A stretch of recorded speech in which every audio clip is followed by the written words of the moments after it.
Chapter 2 of Northanger Abbey. In addition to what has already been said of Catherine Morland's personal and mental endowments, when about to be launched into all the difficulties and dangers of a 6 weeks' residence in Bath, it may be stated, for the reader's more certain information, lest the following pages should otherwise fail of giving any idea of what her character is meant to be, that her heart was affectionate, her disposition cheerful and open, without conceit or affectation of any kind. Her manners just removed from the awkwardness and shyness of a girl, her person pleasing, and, when in good looks, pretty, and her mind about as ignorant and uninformed as the female mind at 17 usually is. When the hour of departure drew near, the maternal anxiety of Mrs. Morland will be naturally supposed to be most severe.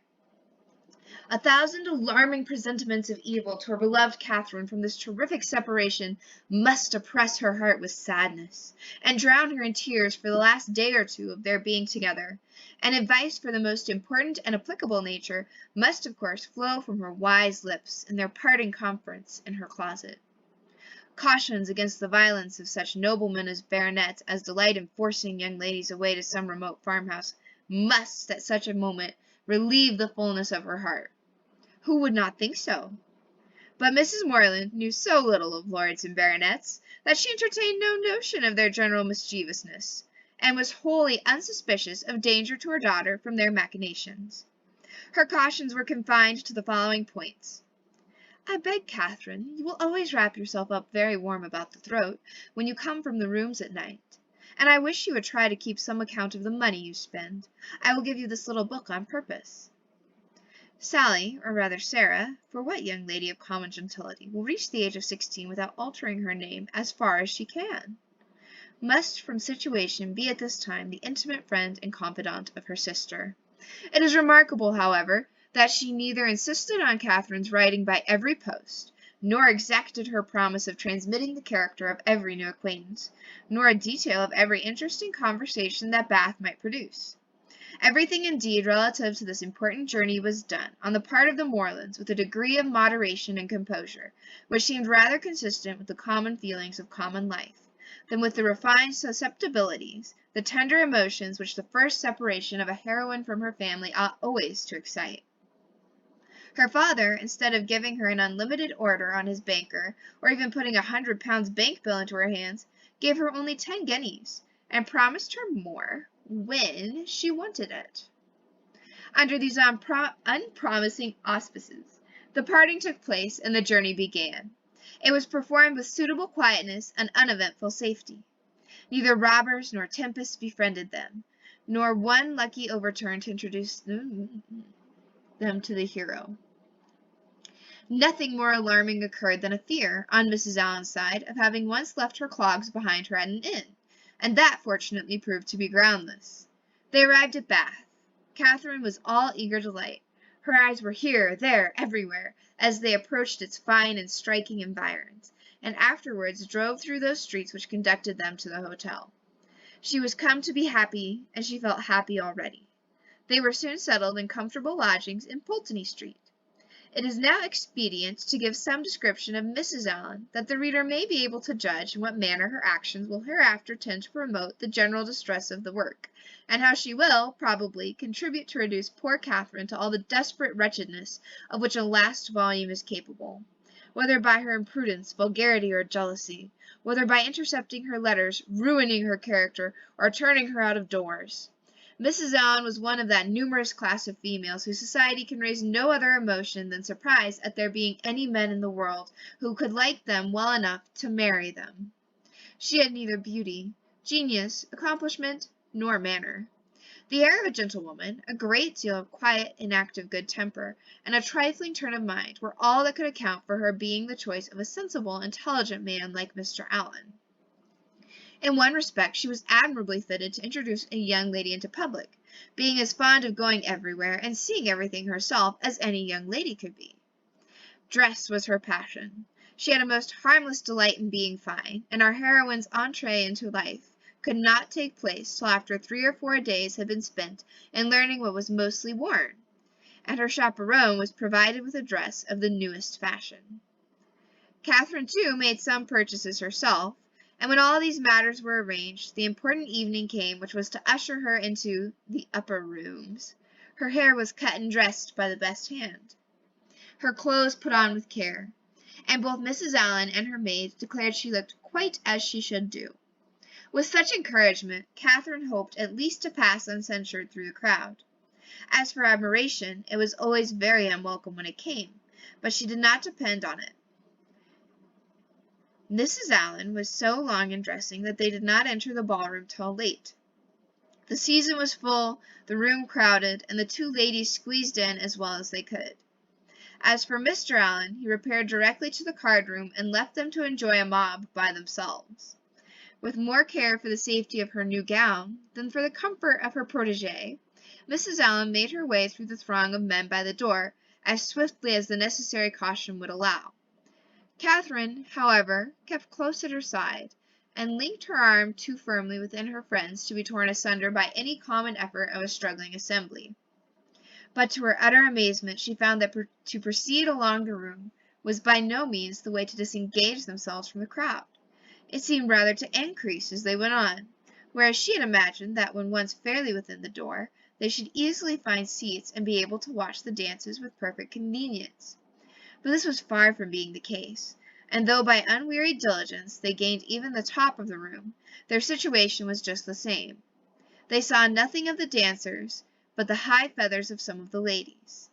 Still they moved on. Something better was yet in view, and by a continued exertion of strength and ingenuity, they found themselves at last in the passage behind the highest bench. Here there was something less of a crowd than below, and hence Miss Moreland had a comprehensive view of all the company beneath her, and of all the dangers of her late passage through them. It was a splendid sight, and she began for the first time that evening to feel herself at a ball. She longed to dance, but she had not an acquaintance in the room. Mrs. Allen did all that she could do in such a case, by saying very placidly, every now and then, "I wish you would dance, my dear. I wish you could get a partner." For some time her young friend felt obliged to her for these wishes, but they were repeated so often, and proved so totally ineffectual, that Catherine grew tired at last, and would thank her no more. They were not long able, however, to enjoy the repose of the eminence they had so laboriously gained. Everybody was shortly in motion for tea, and they must squeeze out like the rest. Catherine began to feel something of disappointment. She was tired of being continually pressed against by people, the generality of whose faces possessed nothing to interest, and with all of whom she was so wholly unacquainted that she could not relieve the irksomeness of imprisonment by an exchange of a syllable with any of her fellow captives. And when at last arrived in the tea-room, she felt yet more the awkwardness of having no party to join, no acquaintance to claim, no gentleman to assist them. They saw nothing of Mr. Allen, and after looking about them in vain for a more eligible situation, were obliged to sit down at the end of the table, at which a large party was already placed, without having anything to do there, or anybody to speak to, except each other. Mrs. Allen congratulated herself, as soon as they were seated, on having preserved her gown from injury. "It would have been very shocking to have it torn," said she, "would it not? It is such a delicate muslin. For my part, I have not seen anything I like so well in the whole room, I assure you." "How uncomfortable it is," whispered Catherine, "not to have a single acquaintance here." "Yes, my dear," replied Mrs. Allen, with perfect serenity, "it is very uncomfortable indeed. What shall we do? The gentlemen and ladies at this table look as if they wondered why we came here. We seem forcing ourselves into their party." "Ay, so we do. That is very disagreeable. I wish we had a large acquaintance here." "I wish we had any. It would be somebody to go to." "Very true, my dear, and if we knew anybody, we would join them directly. The Skinners were here last year. I wish they were here now." "Had not we better go away as it is? Here are no tea things for us, you see." "No more there are indeed. How very provoking! But I think we had better sit still, for one gets so tumbled in such a crowd. How is my head, my dear? Somebody gave me a push that has hurt it, I am afraid." "No, indeed, it looks very nice. But, dear Mrs. Allen, are you sure there is nobody you know in all this multitude of people? I think you must know somebody." "I don't, upon my word. I wish I did. I wish I had a large acquaintance here, with all my heart, and then I should get you a partner. I should be so glad to have you dance. There goes a strange-looking woman, with an odd gown she has got on. How old-fashioned it is! Look at the back." After some time, they received an offer of tea from one of their neighbors. It was thankfully accepted, and this introduced a light conversation with the gentleman who offered it, which was the only time that anybody spoke to them during the evening, till they were discovered and joined by Mr. Allen when the dance was over. "Well, Miss Moreland," said he directly, "I hope you have had an agreeable ball." "Very agreeable indeed," she replied, vainly endeavouring to hide a great yawn. "I wish she had been able to dance," said his wife. "I wish we could have got a partner for her. I have been saying how glad I should be if the Skinners were here for this winter instead of last, or if the Parrys had come, as they talked of once. She might have danced with George Parry. I am so sorry she has not had a partner." "We shall do better another evening, I hope," was Mr. Allen's consolation. The company began to disperse when the dancing was over, enough to leave space for the remainder to walk about in some comfort. And now was the time for a heroine, who had yet played a very distinguished part in the events of the evening, to be noticed and admired. Every 5 minutes, by removing some of the crowd, gave greater openings for her charms. She was now seen by many young men who had not been near her before. Not one, however, started with rapturous wonder on beholding her. No whisper of eager inquiry ran around the room, nor was she called a divinity by anybody. Yet Catherine was in very good looks, and had the company only seen her 3 years before, they would now have thought her exceedingly handsome. She was looked at, however, and with some admiration, for in her own hearing 2 gentlemen pronounced her to be a pretty girl. Such words had their due effect. She immediately thought the evening pleasanter than she had found it before. Her humble vanity was contented.